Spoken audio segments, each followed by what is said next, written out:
good day everyone. I am Cadet Josh Andres Hasil of UCMATC. So the video I am making today is 3C Eplan.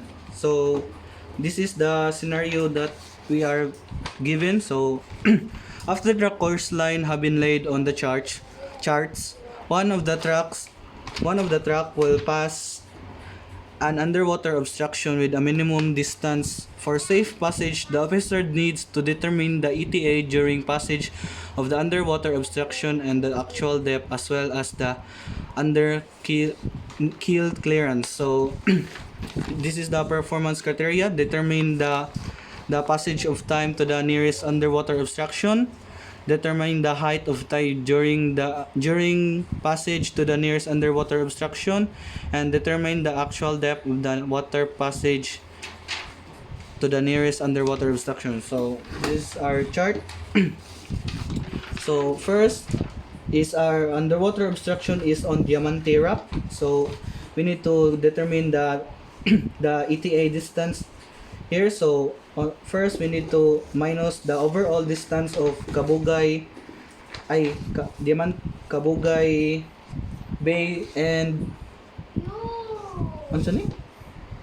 Hanabas Bay, which is the overall distance is 141.3. So what we got 141 overall distance minus 274 nautical mile, which is equals to 66.9. So round off it to make it 67. So this is our overall distance of Diamante Rock, which is 67 nautical mile, and we had a speed of 10 knots. So distance here is the formula: time equals distance over speed. So 67 divided by 10 is equals to 6.7.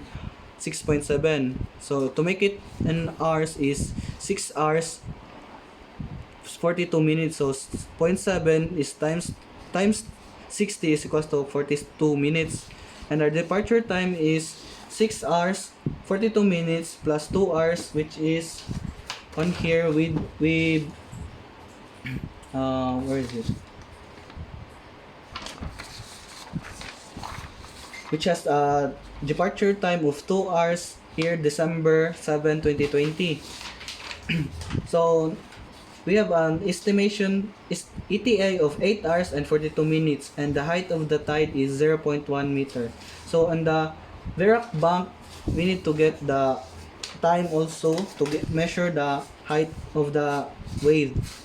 So here, time is equal to distance over speed, and this is our distance is 137.4, or round off it to 137, and our speed is 10 knots. So time 137 miles over 10 knots is equals to 13.7 hours, or 13 hours and 42 minutes, and the departure is overall plus 2, so to make it an ETA of 15 hours and 42 minutes, and the height of tide is 0.1 meters. So next is the last one is the actual depth. So the actual depth of the the boat is drift of 10 meters and 0.1 the actual height of tide. So we have 48.1 depth charter datum. So to minus it with 10 to make it UKC to 38.1.